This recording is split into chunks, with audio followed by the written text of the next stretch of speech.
This video is about all the famous people and celebrities who passed away in 1972 in the United States. This is the 7th episode. Before we proceed, please subscribe to our channel to support us. Bruce Cabot. He was born in April 1904 and he died in May 1972. His age was 68 at the time of his death, and the reason for his death was lung cancer. Bruce Cabot was an American film actor, best remembered as Jack Driscoll in King Kong 1933, and for his roles in films such as The Last of the Mohicans in 1936, Fritz Lang's Fury in 1936, and The Western Dodge City in 1939. He was also known as one of the Wayne's regulars, appearing in a number of John Wayne films, beginning with Angel and the Bad Man in 1947 and concluding with Big Jack in 1971. Cabot appeared in nearly 100 feature films. He made his debut in an uncredited bit part in an episode of Serial Heroes of the Flames in 1931. In Anne Vickers in 1933, he portrays a soldier who seduces a native woman and gets her pregnant before he leaves for the war. He then appeared in King Kong also in 1933, which became an enormous success and established Cabot as a star. He also portrays villains in several productions, appearing as a gangster boss in Let 'Em Have It in 1935 and as the Huron warrior Magua opposite Randolph Scott in The Last of the Mohicans in 1936. He co-starred with Spencer Tracy in Fritz Lang's first Hollywood film Fury in 1936, playing the leader of a lynch mob. Reverend Gary Davis. He was born in April 1896 and he died in May 1972. His age was 76 at the time of his death, and the reason for his death was heart attack. Reverend Gary Davis was a blues and gospel singer who was also proficient on the banjo, guitar, and harmonica. Born in Lawrence, South Carolina, and blind since infancy, David first performed professionally in the Piedmont blues scene of the Durham, North Carolina in the 1930s, then converted to Christianity and became a minister. After moving to New York in 1940s, Davis experienced a career rebirth as part of the American folk music revival that peaked during the 1960s. Davis's most notable recordings include Samson and Delilah and Death Don't Have No Mercy. Davis's finger-picking guitar style influenced many other artists. He sang for the first time at Gray Coats Baptist Church in South Carolina. He took to the guitar and assumed a unique multi-voice style produced solely with his thumb and index finger, playing gospel, ragtime, and blues tunes, along with traditional and original tunes in 4-part harmony. In the mid-1920s, Davis moved to Durham, North Carolina, a major center of black culture at that time. There, he taught blind boy, fiddler, and collaborated with a number of other artists in Piedmont blues scene, including Bull City Red. Frank Tashlin. He was born in February 1913 and he died in May 1972. His age was 59 at the time of his death, and the reason for his death was coronary thrombosis. Frank Tashlin was an American animator and filmmaker. He's best known for his work on the Looney Tunes and Marie Melodies series of animated shorts for Warner Brothers, as well as his work as a director of live-action comedy films. In 1930, he began working for John Foster as a cartoonist on the Aesop's Fables cartoon series, then worked briefly for Amity J. Van Buren, but he was just as much a drifter in his animation career as he had been as a teenager.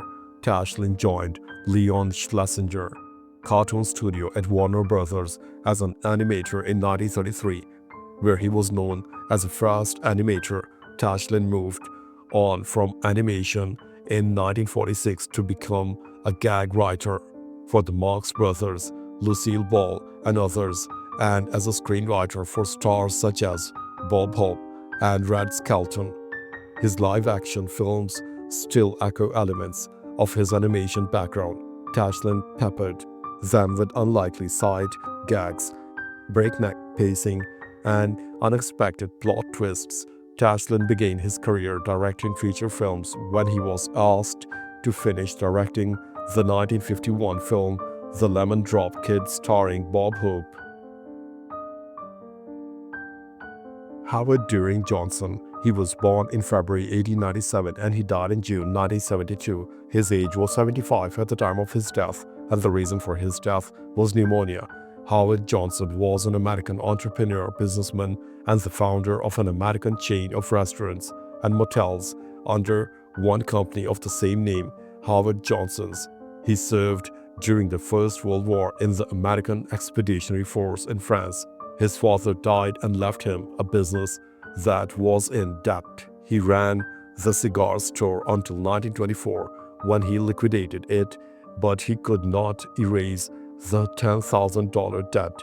He entered the restaurant industry by paying off the loan that remained after he sold the cigar venture.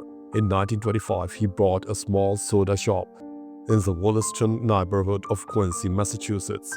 He enhanced the quality of the ice cream by buying a recipe from a pushcart vendor for $300. It doubled the butter fat of the product and used only natural flavorings.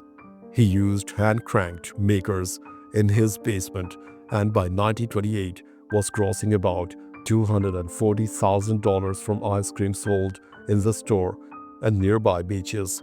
Johnson expanded operations by opening more stores and started selling food items such as hamburgers and frankfurters at his original store. In 1929, he opened a second restaurant in Quincy. This sit-down outlet had a broader menu and laid the groundwork for future expansion. Edward Calvin Kendall. He was born in March 1886 and he died in May 1972. His age was 86 at the time of his death, and the reason for his death was undisclosed.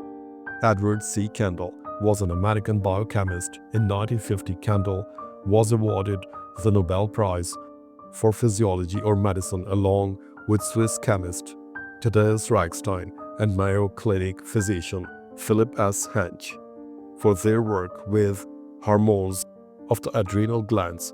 Kendall not only researched the adrenal glands, he also isolated thyroxine, a hormone of the thyroid gland, and worked with the team that crystallized glutathione and identified its chemical structure. Kendall was a biochemist at the Graduate School of the Mayo Foundation. At the time of Nobel Award, he received his education at Columbia University. After retiring from his job with the Mayo Foundation, Kendall joined the faculty at Princeton University, where he remained until his death in 1972. Kendall Elementary School in Norwalk is named for him. Kendall made several significant contributions to biochemistry and medicine. His most important discovery was the isolation of thyroxine, although it was not the work for which he received the most accolades. Felix Stump. He was born in December 1894 and he died in June 1972. His age was 77 at the time of his death, and the reason for his death was cancer. Admiral Felix Stump was an admiral in the United States Navy and commander United States Pacific Fleet from July 10, 1953 until July 31, 1958. At the outbreak of the Second World War, Stump was commanding officer of Langley in Manila Bay, Philippines. In January 1942, he was transferred to the staff of the Commander-in-Chief Asiatic Fleet, for which he was awarded the United States Army's Distinguished Service Medal. Stump was the first captain of the Lexington CV-16 following her commission in 1943. In 1944, Stump was promoted to Rear Admiral and took command of task until 1952, and Carrier Division 24 embarked on the escort carrier Corregidor for operations against Saipan.